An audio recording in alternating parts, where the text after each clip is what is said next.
Hallelujah, praise the Lord सबको। मैं प्रभु का धन्यवाद देती हूँ कि परमेश्वर ने आज फिर मुझे मौका दिया कि मैं आपके सम्मुख आऊँ और प्रभु की एक दो बातों को आपको बताऊँ।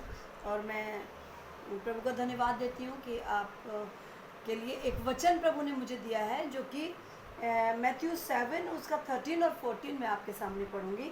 यहाँ पर लिखा है 13 में, साकेत फाटक से प्रवेश करो, क्योंकि चौड़ा है वो फाटक और चाकल है वो मार्ग जो विनाश की को पहुंचता है, और बहुत करे हैं जो उससे प्रवेश करते हैं। देखिए, परमेश्वर ने हमें विनाश में जाने के लिए नहीं बनाया। वो मार्ग चौड़ा है, मतलब उसमें कोई प्रॉब्लम्स नहीं है मनुष्य को, और उसमें कोई विपत्तियां नहीं है। हरी बीमारी आती है, उसके इलाज के लिए धन है, लोगों के पास दौलत है, सब कुछ है, और बड़ी आसान है। वो सारी फैसिलिटीज़ हैं, सारी सुविधाएं हैं, सब कुछ मिलेंगी। चौड़े मार्ग का मतलब है कि आपको कोई भी प्रॉब्लम नहीं होगी उस जीवन में। तो वो चौड़ा है मार्ग, उसमें सब चीज़ें आसानी से मिल जाएंगी, बड़ा आसानी से वो जीवन बीत जाएगा, है ना। लेकिन फिर लास्ट में क्या लिखा है कि वो मार्ग जो है वो विनाश को जाएगा। प्रियो, ये समय चल रहा है, आप देख रहे हो कोविड-19, और इसके अलावा बहुत सी विपत्तियां और आने वाली हैं, जो कि मैंने पिछली भविष्यवाणियों में डाली हैं, और बहुत परेशानियां चल रही हैं। लेकिन आज भी बड़े लोगों के पास, बहुत धनी लोगों के पास कोई प्रॉब्लम नहीं है और किसी तरह की कोई विपत्ति नहीं है, ठीक है। और दूसरी इसकी 14 में लिखा है, क्योंकि साकेत है वो फाटक और सकरा है वो मार्ग जो जीवन को पहुंचाता है। Praise the Lord. और थोड़े हैं जो उसे पाते हैं। हालेलुया। थोड़े हैं जो उसमें चले जाते हैं। आप हार्डशिप से जा रहे हैं, आज आप गरीबी से जा रहे हैं, आज आप घटी से जा रहे हैं, आज आप प्रॉब्लम से जा रहे हैं, आप बीमारियों से जा रहे हैं, बहुत कठिनाइयों से जा रहे हैं। यीशु मसीह ने पहले आपसे कह दिया कि अपनी क्रूस उठाओ और मेरे पीछे हो लो। ये बिल्कुल सत्य है।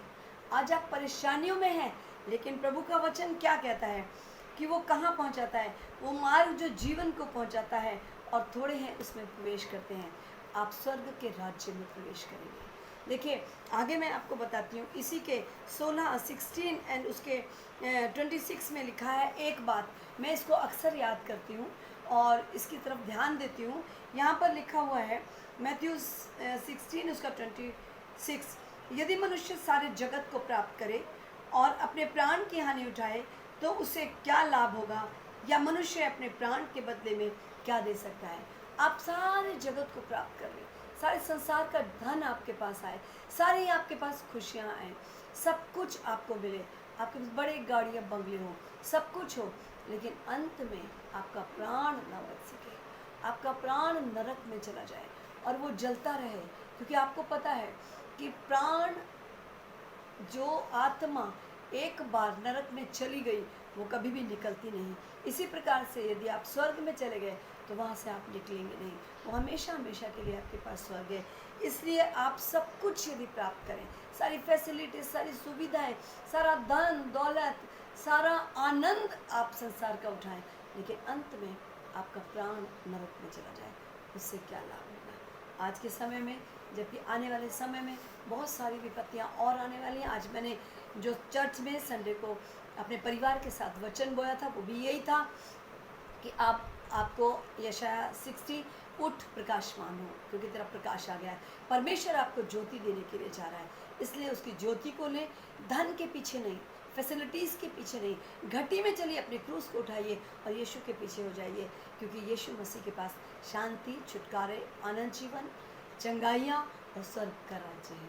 प्रियो, इसलिए कभी भी ये मत सोचिए, जो लोग के पास धन नहीं है, जिनके पास घर नहीं है, जिनके पास गाड़ियाँ नहीं है, वो ये ना सोचे। उनके लिए ये आयतें हैं, ये वचन है कि वो आनंद और आनंद लास्ट में प्राप्त करें, स्वर्ग के राज्य को प्राप्त करें, क्योंकि चौड़ा है वो मार्ग, आनंद का मार्ग है। संसारिक सब शक्तियाँ, सब चीज़ें आपको मिलेंगी, लेकिन स्वर्ग का राज्य नहीं मिलेगा।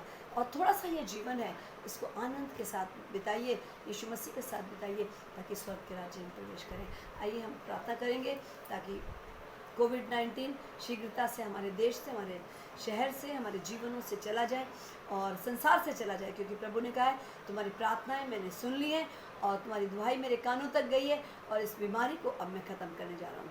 चलिए प्रार्थना करते हैं। प्रभु जी, हम आपके चरणों में आते हैं, जय जयकार के साथ ईश्वर राजा आपके चरणों में आते हैं, धन्यवाद देते हैं। आपने हमारी प्रार्थनाओं को सुना है और प्रभु ये दुनिया किसी भी कीमत पे धन के पीछे और फैसिलिटीज़ के पीछे, सुविधाओं के पीछे ना भागे, लेकिन अपने क्रूज़ को, अपने दुखों को उठा के आपके पीछे ले चले, क्योंकि आपके पीछे चलने के बाद बहुत समस्याएं आती हैं, दुख आते हैं, मृत्यु आती है, लेकिन अंत में हमें आपके पास स्वर्ग में रहने का हमें समय मिलेगा पिता परमेश्वर, और आजीवन हम आपके साथ रहेंगे प्रभु जी। इसलिए आप हमारी मदद करिए और पिता उस कोरोना को शीघ्रता से हटाइएगा पिता, ताकि आपके बच्चे आनंद के साथ रहने पाएँ। आपने कहा है पिता बहुत जल्दी आप योएल 2:28 के अनुसार पवित्र आत्मा सारे संसार में उतारने जा रहे हैं। इसके लिए हम आपका धन्यवाद करते प्रभु, और ऐसा हो जाएगा और बहुत से लोग आपको जीवन देंगे प्रभु। हम चाहते हैं कि कोई भी नरक में ना जाए, हर व्यक्ति जीवन को प्राप्त करके स्वर्ग के राज्य में जाए प्रभु। चाहे कोई हमसे शत्रुता रखता हो, वो भी नरक में न जाए प्रभु। वहाँ बहुत भयानक आग है और वो कभी बुझती नहीं है पापा।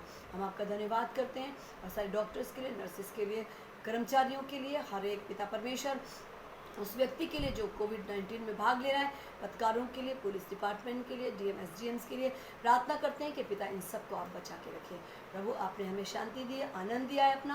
हम आपका धन्यवाद करते हुए इस प्रार्थना को प्रभु यीशु के नाम से मांग लेते हैं, आमेन और आमेन। God bless you. प्रभु आपकी सहायता करे, आपकी मदद करे और आपको सब कुछ अच्छा दे, स्वर्ग का राज्य दे। आमेन।